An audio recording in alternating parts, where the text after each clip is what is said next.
So tonight I'll be talking about getting to the other side of overwhelm in business and sharing some tips, going through what leads to overwhelm and sharing some tips that would help us to avoid overwhelm in business and in life. So I've introduced myself and Luz has kindly introduced me as well. So I'll just move on. So what is overwhelm? I mean, overwhelm sometimes is confused with the word burnt out. And it's very important that we're able to differentiate between the two of them. What is overwhelm and what is being burnt? What does it mean to be burnt out? To be burnt out, when you're totally burnt out, you will feel disengaged. You feel totally out of sorts. You can't put your best effort in. You're too emotionally exhausted to react to anything. You're totally detached and you totally given up. You don't care about the task or the activity at all. You really just have given up. You've left it. You stopped trying. That is what it is to be burnt out. But overwhelm on the other side, on the other hand, to be means to be exhausted, yes, but also to feel like you're buried under a burden. You're carrying a burden and you're drowning in it. But you can still put some effort in and you can direct your energy towards doing the tasks. And that's what we're talking about tonight. Because sometimes what we're feeling is not like a sense of having completely given up, but it's a sense of it feels unbearable. you know you're getting on with things, but you're struggling to keep things under control. Control is a word I like to use a lot when I work with my clients, because oftentimes the feeling of overwhelm or stress that we feel is down to the fact that we feel things are out of control. Like one of my clients put it, she feels she's off the saddle and the horse is running, has run off. It's that feeling of it's all kind of can't see the wood for the trees. So some people would say, they feel like they're time crushed. Some people will feel overscheduled. Some would say they feel tired. Some would just use the word, I just feel busy, busy, busy all the time, and my productivity is low. So, and it's very important to know what this is like for you. Some people, for them, it shows up as a never-ending to-do list.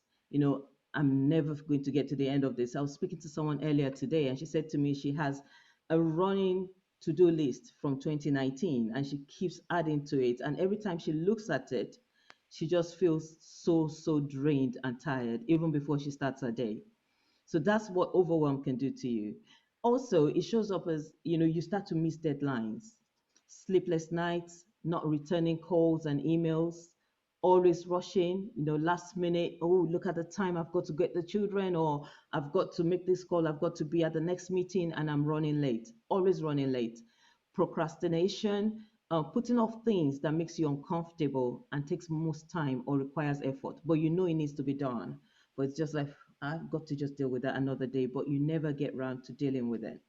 These are the ways that it could show up as well. It could show up in different ways. The way it kind of manifests itself for others to see could show up in different ways depending on your personality and coping skills. And like I said, it's very important for you to know how it shows up for you. So I just wanted to ask the question, or I probably won't have enough time to get people to feedback to me, but maybe you take a moment to reflect for yourself. How does overwhelm show up for you? How do you react when you are feeling overwhelmed in any of those kind of situations? So these are some of the kind of responses that I've had before. It's a sense of tiredness, being impatient, irritable, can't keep up with demands, withdrawal, just withdrawing from everything and shutting down. Angry outbursts at the wrong people, oftentimes.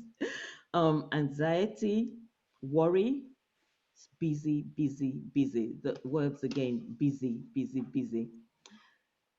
Overwhelm really is just an ongoing feeling of stress. And if it's, oh, I say it's a feeling of stress, you feel stress, but it can actually lead to physical and mental stress if you don't pay attention to it. And it's a vicious cycle. And this is why I really am keen on working with business owners in this area, because it's a vicious cycle, as we can see here. Overwhelm leads to stress. Stress if it's not managed or addressed, can lead to poor physical and mental health. And if that is not managed and taken care of, poor business management, because then we can't really show up fully in our business each day. And that again leads to more overwhelm, because then you can't get through your to-do list, and the circle just continues and continues and continues. But if you deal with it, you have greater peace of mind, more focus, higher productivity, better decision making. Oh wow, you have clearer minds, and I love that word clarity. You're able to focus better in your business. Your business results starts to improve because your efficiency rate and your productivity goes up as you kind of deal with the overwhelm. Now, an important thing to note is that, as with everything in life, no problem can be solved from the same consciousness that created it. This is a quote from Albert Einstein, and I think it stands true for each of us, just knowing in every area that the starting point of solving a problem is looking for understanding what caused it, and realizing that that problem cannot be solved from the same consciousness, from the same things that created it. So let's look at what causes overwhelm. Sometimes overwhelm is caused by setting ourselves unrealistic targets and goals. And most times this is because we don't have a long-term plan or even a short-term plan. We just waking up and hoping to achieve certain things in a day is all not linked to goals and goals and objectives that we have within our business. Sometimes also overwhelm is caused by worrying about things you can't control, or it could be an inner conflict about something that's not quite settled within you, and you don't know what decision to make. And then the good old multitasking, when we're doing so many things and we're not really focusing on anything, and then lack of boundaries. And I'll talk about all of this in a minute a bit more. Lack of self-care as well. And then the magpie syndrome. I call it the magpie syndrome, but it's this love for shiny objects like magpies do. The fresh ideas, the latest thing. What is the competition doing? I want to do online courses as well. I want to do this. You're all over the place, but nowhere. That feeling. And then it's, again, similar to that is a competitor envy. You're on social media and you're seeing what people are doing. They're doing reels now. You want to start doing reels. People are doing presentations in a certain way. You want to do yours in a certain way. People are doing webinars now. You want to start doing webinars. You're just constantly chasing the competition as opposed to working on your own plans. So these are all, but then for other people, it could be other things, but these are some of the ideas of things that would lead to overwhelm. So how to get rid of overwhelm? I'm just going to quickly share about 7 different things that you can do to get rid of overwhelm. The first one is goal setting. It sounds really, I'm going to try and look more directly at the camera now. Hopefully this helps. But I'll do the slides on the side as well. So goal setting, just having a clear idea of where you want to go in life and in your business. I love my clients having a 5-year plan. It doesn't have to be elaborate. It doesn't have to be a full business plan, but a 5-year plan that's got, even if it's a paragraph that says, this is what I want to be doing in 5 years' time. And then coming down in 3 years' time, what does that look like? In 1 year's time, what does that look like? And then we go into bite-sized planning, where we break that 1-year plan into quarterly plans, into monthly plans, and weekly plans. That gives you focus, and you're working on the right things that's taking you in the right direction to achieve your goals. And the other thing about doing that is that it helps you to just stop being reactive and firefighting. You feel more in control, back on the saddle of that horse, and you are taking the horse exactly where you want it to be. The other thing is effective time management. Now, we all have 24 hours in the day. A lot of us wish we had 25 hours in a day. But truth is, we have 24 hours in a day within which we must sleep, we must get some rest, and within which we must spend time with, family, loved ones, people we live with. How are you going to spend those 24 hours? That's very important. And you, again, are in control of that time. I encourage people working in time blocks. knowing what are your working hours. You set your working hours. Do you want to work 6 hours a day, 5 hours a day, 3 hours a day?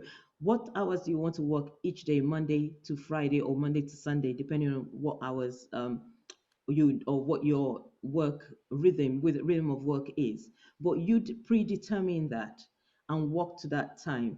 Allocate activities to each time block, even if it's time with your husband, time with your children, time on business. Allocate time to it and protect that time. Be very, very strict with that time.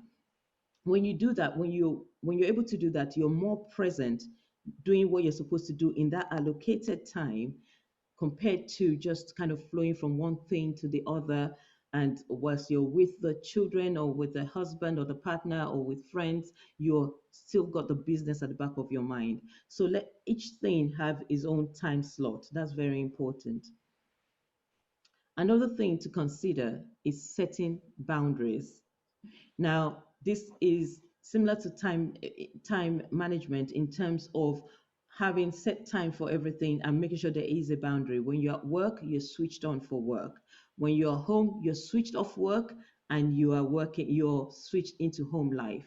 I know this has become a lot more blended because of lockdown and especially up till recently with children being home. But we should still, with all the restrictions, still try to make sure that we have set working hours, we're working, and there's a clear boundary, whether there's a door that we physically close on, close the laptop and close the door and stop work and be with family. Make sure that the boundaries are really, really clear. Also, being able to say yes and no. This is a superpower. If you're able to really just be clear on what your values are and what you want, having your goals set really, really helps, because like I said, helps you to the it helps your decision making and helps you to filter what you want to do and what you don't want to do.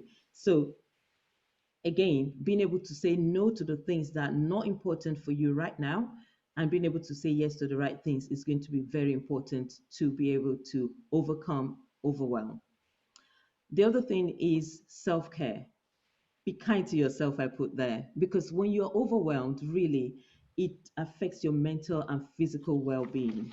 And you have got to be the number one priority, because if you don't have a healthy lifestyle or if you're not feeling healthy, you cannot have a successful business. So it's really important that you look after yourself. It starts with the little things like taking time out to just distress the mind, however that works for you. Things like meditation, a nice warm bath. It could be for you a gym session, ways that you treat yourself. It could be a nice manicure, a pedicure, but also maybe something even bigger, a vacation by yourself if that works for you, a vacation with friends. But planning these things in, prioritizing the things that helps you feel good is very, very important.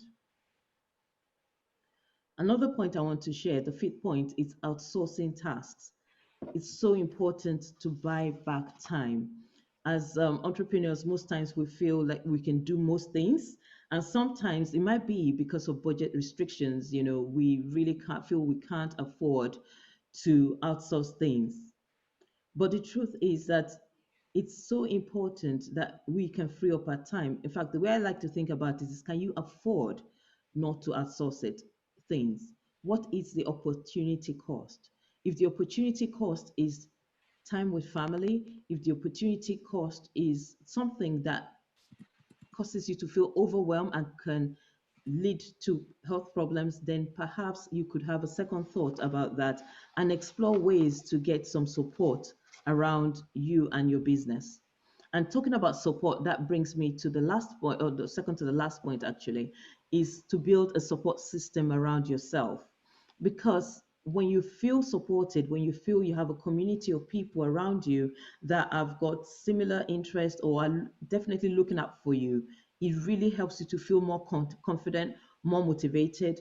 You've got someone to go to or talk to when things are not working the way you want to. You've got shared experiences with people. It really, really helps your productivity, and it certainly helps you to feel more confident and more in control when you're running your business. Now, your support could be anything from a mentor or anyone from a mentor, a coach, an accountability partner, or even friends or people in your network, like the WIBN network, people who you network with every month or more than that. Just ask people, will you be my accountability partner? And it works wonders. My accountability partner, I met her on a course. I was doing a course in central London about 5 years ago. We're both on there, and she actually started talking to me. She lives in Switzerland. Her business is kind of pivoted a lot in the last few years. She's doing something completely different now, but she's still very much my accountability partner, and we're always working together on whatever our priorities are in our businesses, supporting each other to get the results we want in our business. So I really, really recommend you have someone or some people in your life who are your support system as you run your business. And lastly, just checking doing a time check, is manage expectations. Now, this has come up in chats recently. That's probably the reason why it's the last one here, because it wasn't something I'd actually realized was could become a big problem or be a big source of overwhelm for us in business. Is managing expectations. Manage specifically around your clients and your customers. Don't set yourself up for a fall. Make sure that you let them know when you're going to deliver on the goods, the products, the services that you have promised. Don't overpromise and underdeliver. It's always better to underpromise and overdeliver. That's always best. Manage things like orders. People in the last 2 weeks, people have been talking to me about getting too many orders and not being able to handle it. One of the ladies I work with, our problem is the fact that she gets orders through Instagram, so she feels like it's not like it's a tap that's always open. She can't turn it off. Um, but at this time, she makes the cakes in the house, and at this time she can't get people into her house to help her with the production of the cakes, so she can't manage the number of orders that are coming through. And we've been able to walk through that through the fact that you manage customers' expectations upfront. Even if they send out a message, a direct message requesting an order, tell them when you can realistically deliver it. And don't get into the scarcity mentality of, if I don't do what they want me to do, I might lose the order. It's very important to manage, look after yourself first, put the things that matter to you the most first. So if you cannot deliver to their time scale, then say no. Again, the power of saying no is very important. This is another way of looking after yourself and ensuring you don't get overwhelmed. So lastly, just to share, get back on the saddle. Get back on the saddle of your business. Take back control. You can do this.